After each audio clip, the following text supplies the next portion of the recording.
Salut à tous et bienvenue pour une nouvelle vidéo sur les présentations des F1 de 2023, la deuxième de la journée. On s'attaque maintenant à l'Aston Martin AMR 23 qui était donc présenté en ce lundi 13 février.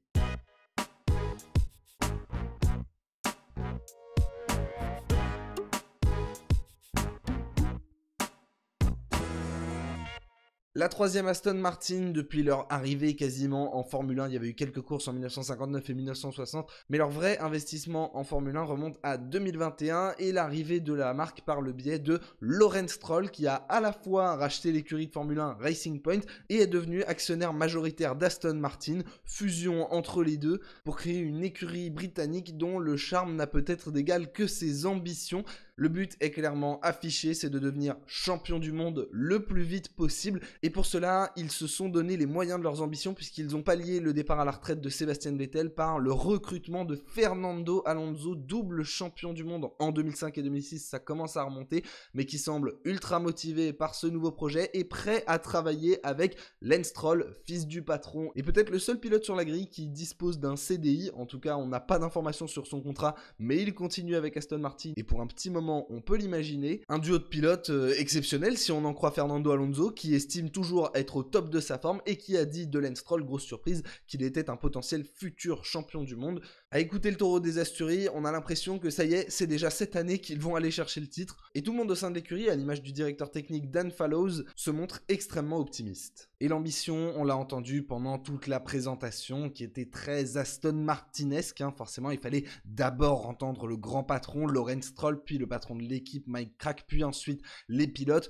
Bon, c'était un petit peu long, comme d'habitude avec Aston Martin, mais franchement, ils ont fait pire. Cette année, Lawrence Stroll ne lisait pas son prompteur comme ça a déjà été le cas. C'était rien de dingue, un peu long, mais franchement, pour le style Aston Martin, où c'est toujours très classe, ça passait parfaitement et on avait vraiment hâte de voir la voiture.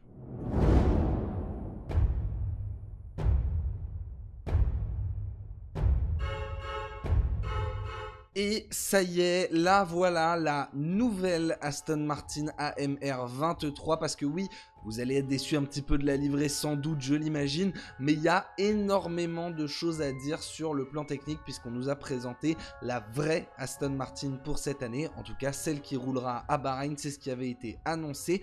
Et en termes de look, fallait pas s'attendre à une révolution, c'est du classique Aston Martin. Au premier coup d'œil, on a vraiment eu l'impression que c'était exactement la même. Maintenant, il y a quand même quelques petites évolutions. Déjà, la première qu'ils avaient annoncée, c'est que le verre devait changer. Et effectivement, on a l'impression que c'est pas exactement le même, mais ça on le verra vraiment en piste. Pour l'instant, c'est une question d'éclairage studio. La ligne verte a été légèrement amincie, mais bon, vous le voyez sur cette comparaison, l'idée générale est restée la même. Personnellement, je trouve quand même qu'elle est un petit peu mieux. Il y a quelques détails qui s'intègrent un peu mieux avec le nouveau châssis, notamment les sponsors, le crypto, le cognizant, je les trouve un peu mieux placés. On a enlevé le Aston Martin dans ce vert citron dont j'étais pas fan pour remettre le vrai bon gros logo Aston Martin. Franchement, je trouve que ça rend mieux et globalement, même s'il n'y a pas un gros changement, je trouve que c'est plutôt une petite évolution positive. Alors c'est assez injuste parce que je vais être plus gentil qu'avec Red Bull, Williams ou encore McLaren qui ont gardé à peu près les mêmes livrées, parce qu'en fait l'Aston, honnêtement je l'aime bien et c'est que sa deuxième saison, il y a tout de même eu des petites évolutions dans les détails. Voilà, c'est rien de fou, on va pas non plus trop les laisser prendre la confiance, mais je la trouve quand même vraiment très réussie.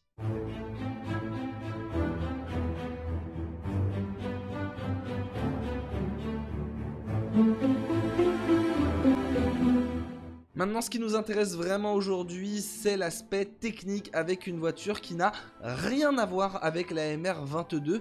Et vous allez vous en rendre compte, Dan Fallows avait annoncé 95% des éléments aérodynamiques qui changeraient.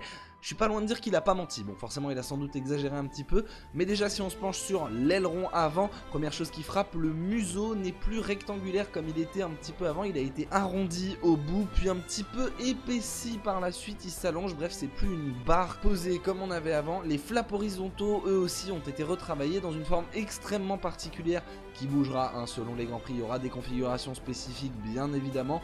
En revanche, les plans verticaux bougent, eux, en général, un petit peu moins. Et ils ont été assez travaillés puisqu'ils ont été un petit peu poussés, un petit peu allongés. La forme est bien arrondie sur l'entrée mais plus rigide sur l'arrière. C'est une forme plus effilée dont on sent qu'elle a été travaillée. Les bargeboards ont eux aussi été affinés, un petit peu repensés, tout comme le fond plat d'ailleurs. Mais le principal changement, ça va être vraiment au milieu de la monoplace, déjà avec les entrées d'air, où Aston a abandonné la forme carrée qu'elle était la seule à avoir adoptée aux côtés d'AlphaTauri, mais bon, on avait vraiment l'impression que ça marchait pas trop, et ils se sont penchés vers une forme plus affinée, un petit peu plus arrondie, un petit peu en forme de pelle comme chez Red Bull, mais pensée un petit peu différemment par la suite, un peu plus élargie.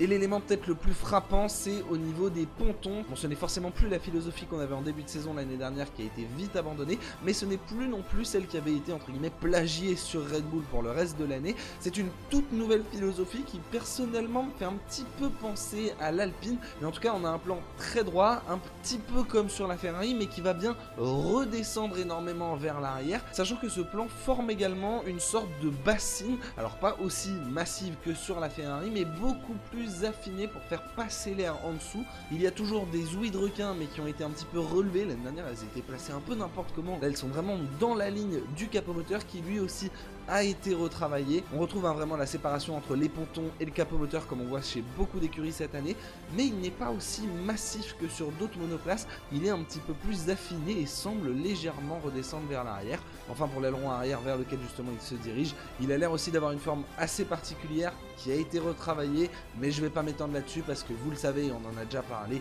les formes d'aileron arrière ça change vraiment à chaque Grand Prix. Sur ce, bien écoutez, merci à tous d'avoir regardé cette vidéo, j'espère qu'elle vous aura plu. N'hésitez pas à me dire où vous voyez Aston en 2023, est-ce que tous ces changements vont leur permettre de progresser et si oui, jusqu'où? Et quant à nous, on se retrouve dès demain pour la présentation de la nouvelle Ferrari SF23. Vraiment hâte de vous y retrouver et d'ici là le plus important c'est que vous vous portiez bien et sur ce moi je vous dis à la prochaine. Ciao ciao.